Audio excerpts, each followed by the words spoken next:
사랑해요. 주의 자비 변치 않네. 내 모든 삶 주의 손에 있네. 난 눈을 뜰 때부터 잠들 때까지 난 노래해 주의 선하심을. 내 평생 신실하신 주, 내 평생 좋으신 하나님, 나의 호흡 끊길 때까지 난 노래해 주의 선하심을. 주의 음성 불가운 내 날인 너의 흑암에서 안위하시는 주님, 그는 나의 아버지, 그는 나의 친구. 난 거하리 주의 선하심에. 내 평생 신실하신 주, 내 평생 좋으신 하나님, 나의 호흡 끊길 때까지 난 노래해 주의 선하심을. 내 평생의 선하심과 주의 인자하심, 정녕 나를 따르리니 두려움 없. 사랑의 주님, 주님께서 귀한 은혜와 사랑으로 어제도 지켜주셨고 오늘도 지켜주실 것을 믿고 이 새벽에 주님 앞에 감사의 예배를 드리며 은혜의 예배를 드립니다. 주님, 우리에게 주신 귀하신 사랑과 은혜를 믿고 나아가는 믿음의 삶이 되게 하시고 이 새벽에 드리는 우리의 기쁨의 예배를 받아 주십시오. 우리가 단지 우리 자신을 위한 예배가 아닌 하나님 앞에 온전히 시간을 드리는 예배가 되게 하시고 우리 마음을 드리는 예배가 되게 하여 주옵소서.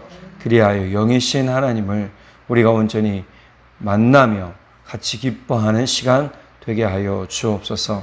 성령 하나님께서 우리로 우리의 눈과 귀와 마음과 생각을 붙들어 주시고 오직 말씀에 집중하며 순종하는 삶이 되도록 인도하여 주옵소서. 믿고 감사드리며 우리 주 예수 그리스도의 이름으로 기도드렸습니다. 아멘. 새벽을 함께 하시는 우리 성도님들도 방송으로 함께 하시는 성도님들 사랑을 축복합니다. 19장 1절에서도 또 동일한 말이 시작이 돼요. 이스라엘의 왕이 없을 때에. 17장 처음에도 이스라엘의 왕이 없었고 17장 중반절이죠. 중반절에 이스라엘의 왕이 없음으로 이렇게 해요. 자꾸 왜 왕이 없다라는 거를 강조할까요? 이게 이제 본격적으로 사사시대가 끝나가고 왕정시대가 다가올 것을 얘기하는 부분이기도 하고 또 사람들이 늘 요청하죠. 우리가 사무엘 딱 들어가면 이제 왕에 대한 이야기가 시작이 된단 말이에요. 그래서 우리가 잘 아는 사울이 이스라엘의 1대 왕이 되죠. 왕이 없다라는 것이 중요한 게 아니었다고 그랬어요. 그러니까 17장, 18장을 통해서 미가의 집에 우상을 새겨 만든 우상과 또 부어 만든 우상, 거기에다가 레위 청년이 때마침 집에 와서 자기의 제사장 직무를 우상을 섬기는 일에 썼단 말이에요. 그러니까 이것이 종교적 타락을 이야기하는 거거든요. 우리가 생각하기에 그래서 제가 말씀드렸잖아요, 어제. 내 하나님을 만들지 말아라. 미가는 분명히 모세의 율법을 알았을 거란 말이에요. 미가의 어머니도 마찬가지예요. 그런데 자꾸 새겨 만든 우상을 섬기게 돼요. 부어 만든 우상을 섬기게 돼요. 사람들은 심정이 그래요. 자꾸 뭔가가 쥐어져야 돼요. 뭔가가 보여져야 돼요. 근데 우리 하나님은 눈에 보이지 않는 하나님이라. 하나님은 영이시니 눈에 보이지 않는 영이란 말이에요. 그렇기 때문에 그 하나님을 온전히 알고 온전히 믿어야 참된 예배를 드릴 수가 있는 것이죠. 그 하나님을 믿는다는 것은 결국 진짜 내가 온전히 그분을 신뢰하고 그분의 존재 자체가 눈에 보이지 않더라도 그분의 존재를 내가 인정하고 그분의 존재를 내가 기뻐하고 그분의 존재로 인해 내가 더욱더 하나님의 자녀되는 삶으로 나아갈 수 있게 되는 것이란 말이에요. 그러니까 성경을 연구하는 율법학자 우리 바울 선생이 왜 그런 얘기를 했겠어요? 하나님은 영이시다라는 얘기를 왜 하시겠냔 말이에요. 우리가 보지 않고 믿는 자가 복되다라고 어제 말씀드렸지만 중요한 건 우리 눈에 보이는 것에 너무 집착하지 말아야 되더라는 거예요. 눈에 보이는 현상 또 눈에 보이는 증거를 자꾸만 요청하는 것은 예수님께서 꾸짖으시는 말씀과 똑같아요. 너희가 요나의 증거를 원한다는 거예요. 요나의 증거는 뭐예요? 요나가 물고기 뱃속에 3일 동안 있다가 나온 거잖아요. 근데 사람들은 자꾸 그런 기적적인 것에 대해서 찾고 갈망하고 그것이 참 하나님이 계신 증거다라고 얘기하며 그것을 쫓아다닌단 말이에요. 그런 현상을 쫓아다니는 거죠. 결국 그것이 우리의 믿음을 온전케 하느냐? 그렇지 않더라. 그러니까 17장, 18장에서 미가가 이 보여주는 태도는 하나님을 떠나서, 즉 그들 마음에 하나님이 없음으로가 돼야 되는 거예요. 하나님이 없음으로 그들이 하나님을 떠나 자신들의 하나님을 만들어내기 시작했어요. 물론 하나님의 집이 없었느냐? 그건 아니죠. 실로에 하나님의 집이 있었다라고 얘기하잖아요. 18장 끝에. 그럼에도 불구하고 이 종교적 타락은 결국은 마음이 하나님께서 떠난 일이 되어져 버린 일이에요. 우리도 우리의 마음이 하나님께, 우리 예수님께 온전히 있을 때 우리가 참 믿음의 삶을 살아갈 수 있다는 것을 깨달아야 됩니다. 자, 그리고 나서 19장 넘어오면 이제 사람들이 도덕적 타락이 얼마나 극명했는지를 21장까지 이야기해주고 있어요. 오늘 에브라임 산지 유다 에브라임 산지에 살던 한 사람이 베들레헴에서 첩을 맞이했는데 이 여자가 행음, 즉 간통을 해요. 간통을 해서 자기 집으로 가요. 가서 넉 달 동안 돌아오지 않는 거예요. 그래도 첩이라고 어떻게 해요? 이 남자가 찾으러 가요. 간통했음에도 불구하고 나귀 2마리에 짐을 가득 싣고 또 폐물을 가득 싣고 뭐예요? 그 장인 집에 찾아가요. 여인의 집에 찾아가요. 그러니까 그 장인이 너무나 좋게 생각해서 이 유다 남자를 계속 머무르게 하죠. 머무르게 합니다. 무려 며칠이나 머무르냐 하면 이제 5일 동안 머무르게 해요. 3박 4일쯤 머물렀을 때 가려고 했더니 붙잡았어요. 그래서 하룻밤 더 머물렀어요. 아시다시피 해 지는 때가 하루가 넘어가는 때예요. 그러다 보니까 어떻게 해요? 6월 이 저녁에 안식일이 되기 전까지 자기 집에 들어가려고 했단 말이에요. 그러니까 아침 일찍 5째 날 아침 되는 일찍에 떠나가려고 했어요. 사실 이 여인이 있던 집과 유다 베들레헴까지는 반나절밖에 걸리지 않는 곳이랍니다. 그러니 아침에 부지런히 떠나면 해지기 전에 도착하는 거예요. 반나절이라고 얘기하면 6시간 이내 그게 아니고요. 12시간 걸릴 정도 걸린다는 거예요. 그러니까 이렇게 가려고 했는데 장인이 또 아침에 붙잡으니까 언제요? 저녁 해질 때쯤에 출발하게 됐어요. 가다가 해가 졌어요. 해가 지기 시작하니까 그 같이 갔던 종이 이렇게 얘기를 하죠. 주인님, 우리가 저기까지 베들레헴까지 못 가니까 여기 어디냐? 여부스에 좀 머무릅시다. 얘기를 해요. 그게 11절에 나오죠. 자, 그들이 여부스에 가까이 갔을 때에 해가 지려 하는지라 종이 주인에게 이르되 청하건대 우리가 돌이켜 여부스 사람의 이 성읍에 들어가서 유숙하십시다 하니 라고나 해요. 근데 주인이 뭐라고 그러냐면 여기는 이스라엘 사람들이 사는 곳이 아니다. 이스라엘 민족이 사는 곳이 아니고 이방 민족이 사는 곳이니 우리 민족이 사는 곳에 들어가자. 거기 조금만 더 가면 기브아가 있으니까 우리 기브아로 가서 거기서 하룻밤 유숙하자. 그래서 어떻게 하냐면 기브아까지 가요. 그게 오늘 16절 이후에 나오는 말이에요. 그래서 16절에 저녁 때에 라는 말은 해 져서 라는 거죠. 분명히 사람들이 자신의 집에 손님을 드릴 만한 것이 유대 전통이고 또 우리가 중동 지방의 전통이라고 그랬잖아요. 손님을 받아들이는 게 전통이었단 말이에요. 그런데 다 거부했어요. 근데 노인이 저녁 늦게까지 일하고 돌아오는 그때에 그 사람들을 보고 어떻게 하냐면 자기 집에 드려요. 그 사람은 본래 기브아 사람이요. 그곳 사람들은 베냐민 자손이라 그랬어요. 베냐민 자손들이 어떻게 해요? 사는 곳이었다라는 거예요. 자, 노인이 눈을 들어서 성 넓은 거리에 나그네가 있는 것을 보고 노인이 묻되 그들은 어디로 가며 어디서 왔느냐 물어보고 자신의 집에 머무르게 하죠. 그리고 저녁도 주고 씻을 물도 주고 이 나귀들이 쉴 수 있고 먹을 수 있는 것도 줘요. 자, 그런데 문제가 생겼습니다. 22절에 기쁜 마음으로 그렇게 머물 때에 동네의 불량배들이 그 집을 둘러싸고 문을 두드리면서 당신의 집에 머문 손님을 우리에게 내어놔라. 우리가 그들과 관계하겠다. 근데 이게 뭐냐면 어디서 많이 본 내용 아니에요? 이런 타락이? 소돔과 고모라. 소돔에 들어갔던 천사들이 롯의 집에 들어가잖아요. 그죠? 아브라함의 조카 롯의 집에 들어갔을 때에 그 집 사람, 그 동네 소돔 사람들이 롯의 집을 둘러싸고 문을 두드리면서 그들과 관계할 테니 그들을 내놔라 라고 얘기를 하죠. 근데 이게 똑같아요. 자, 그러니까 이 집주인이 어떻게 합니까? 그 사람이 그들에게 나와서 이르되 이렇게 하면 안 된다, 내 형제들아. 이 사람이 내 집에 왔으니 이런 망령된 일을 하지 말아라. 악행을 저지르지 말아라. 그런데 이 불량배들이 그 말을 들어요? 안 듣죠. 25절 무리가 듣지 아니하므로 그 사람이 자기 첩을 붙잡아. 그 사람은 이 유다 베들레헴 사람이에요. 자기 첩을 이제 내어주게 됩니다. 주인집에 따른 내어주지 않아요. 왜요? 24절 보니까 이 사람들이 그 말을 듣지 않았어요. 무리가 듣지 아니하므로 그 사람이 자기 첩을 붙잡아 그들에게 밖으로 끌어냈어요. 그리고 어떻게 합니까? 그 첩을 밤새도록, 날이 새도록 강간을 해요.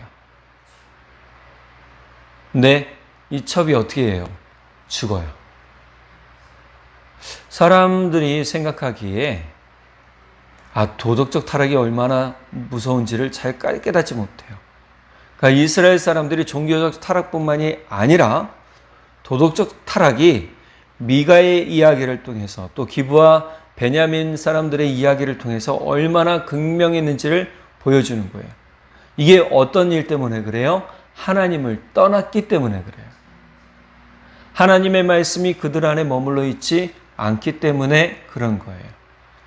우리가 깨달아 알아야 하는 중요한 사실 한 가지는 내가 하나님 떠나는 순간 우리는 사탄의 종노릇할 수밖에 없더라는 거예요. 안목의 정욕, 이상의 자랑에 빠져서 그것이 최고인 것으로 생각하며 살아가게 되는 거죠. 결국 우리가 우리 마음에 가장 중요한 우리가 영으로 살아나고 우리 안에 참된 십자가 생명이 살아나게 하려면 우리가 십자가 붙들고 있어야 된다고 거듭 말씀드리는데 이스라엘 사람들은 지금 하나님을 떠나서 하나님의 말씀이 그들 안에 없으므로 사실은 왕이 없는 게 문제가 아니란 말이에요. 자꾸 왜 왕이 없다라고 얘기를 해요? 이들이 왕을 요구했지만 결국 왕이 세워져도 이들의 종교적 타락과 문화적 타락, 도덕적 타락을 막을 수는 없었단 말이에요. 모든 성경의 내용을 보세요. 결국은 사람들의 습관은 자꾸 자기 육신의 것을 쫓아가기 마련인 거예요. 근데 이것을 제어하고 이것을 끊어내려면 어떻게 해야 돼요? 우리가 하나님의 말씀 가운데 거해 있어야 되는 거예요. 하나님 안에 머물러 있어야 되는 거예요. 우리가 예수 그리스도 십자가 안에 머물러 있어야 되는 거예요. 그래서 제가 거듭 말씀드렸죠. 어제 주일날에도 우리가 예수님 말씀하신 것처럼 너희는 내 안에 머무르라 라고 하신 말씀이 그래서 중요한 거예요. 그래야 열매 맺고 그래야 기쁨이 생기고 그래야 하나님께 영광 올려드리게 되고 할렐루야. 그러니 우리가 예수 십자가 안에 머무르고 예수님 안에 머무르는 것이 꼭 필요한 거예요. 아마 이 세대도 비슷하지 않을까 싶어요. 소돔 때나 지금 기브와 베냐민 지파들이 하는 행동이나 불량배들이 하는 행동이나 뭐가 다르겠어요? 사람들은 여전히 자기들이 원하는 것을 말하고 행동하고 그것을 이루려 하잖아요. 우리는 그리스도인들로서 하나님이 원하시고 뜻하시는 바가 무엇인지, 왜 예수님이 그 하나님의 뜻을 이루시려고 십자가에 달려 죽으시고 다시금 살아나셨는지를 깊이 묵상할 때 우리는 그 은혜로 인해서 우리가 육신의 뜻을 쫓지 않는 삶을 살 수 있게 된다는 사실을 깨달으시기 바랍니다. 그때 비로소 우리는 참된 영의 은혜를 깨닫게 되는 거예요. 결국 이 일로 어떻게 됩니까? 이 사람이 분노하죠. 사실 분노할 수밖에 없어요. 왜요? 내어놨을 때 마음이 찹찹했을 거란 말이에요. 설마 이들이 죽이기까지 하겠어? 라고 했겠죠. 근데 베냐민 이 불량배들이 그렇게 하지 않잖아요. 결국은 이 여인은 죽어요. 그걸 어떻게 묘사를 했냐 하면 여인이 살고 싶은 마음에 집에 돌아와서 그 문지방에 두 손을 딱 얹고 죽어 있더라. 근데 참 유다 남편도 매몰차죠. 치면서 일어나라. 우리 집에 가자 했는데 여인이 안 일어난 거 보고 죽었다라고 죽은 것을 확인하고 낙타에 싣고 그 시체를 12조각으로 내어서 각 지파에 다 보내요. 그리고 이 기브아를 나중에 치는 일이 일어나죠. 베냐민 족속을 치는 일이 일어나는 게 20장에 나와요. 이 이야기는 우리가 내일 또 하도록 하고요. 우리가 하나님을 떠나 살면 절대 안 된다. 하나님을 떠나는 게 단순히 그냥 마음, 이 육신으로 떠나는 게 문제가 아니라 우리 마음 중심이 중요하더라. 예수님 말씀하시죠. 너희 마음이 있는 그곳, 마음이 지금 어디로 향해 있는가를 예수님 확인시켜 주신단 말이에요. 우리 마음이 하나님을 향해서 예수님을 향해서 나아가는 그런 믿음의 사람들 되기를 간절히 바랍니다. 기도하겠습니다. 사랑의 하나님 아버지 참 감사합니다. 오늘 우리에게 귀한 은혜의 말씀 깨닫게 하시니 감사합니다. 지금 우리의 심령 중심이 하나님을 향해 있는지 아니면 나에게만 집중되어 있는지 주님 우리가 확인하게 되었습니다. 우리가 하나님께만 집중될 때에 우리가 하나님의 뜻을 이루며 하나님의 뜻을 알고 행할 수 있게 되는 복의 삶을 살게 될 줄 믿습니다. 주님, 왕이 없는 것이 중요한 것이 아니었습니다. 왕이 세워져도 결국 왕정시대에 왕 때문에 타락하고 서민들도 다시금 하나님을 떠나는 일들이 발생했습니다. 중요한 건 우리가 우리 마음에 참된 왕이신 예수님을 모시고 사는 일인 줄 압니다. 우리가 예수님을 왕으로 모시겠습니다. 하나님을 만유의 주로 모시겠습니다. 오셔서 다스리시고 우리 가운데 참된 주님을 우리 삶으로 고백하며 입으로 고백하며 마음으로 고백하는 우리의 삶 되고 경배하는 삶을 살도록 성령 하나님 붙들어 주십시오. 믿고 감사드립니다. 특별히 이 시간 이후로 우리 성도님들 기도하실 때 힘과 능력을 더하여 주시고 성령 하나님 그 마음과 입술과 생각을 주장해 주십시오. 믿고 감사드리며 우리 주 예수 그리스도의 이름으로 기도드렸습니다. 아멘. 사랑해요 주의 자비 변치 않네 내 모든 삶 주의 손에 있네 난 눈을 뜰 때부터 잠들 때까지 난 노래해 주의 선하신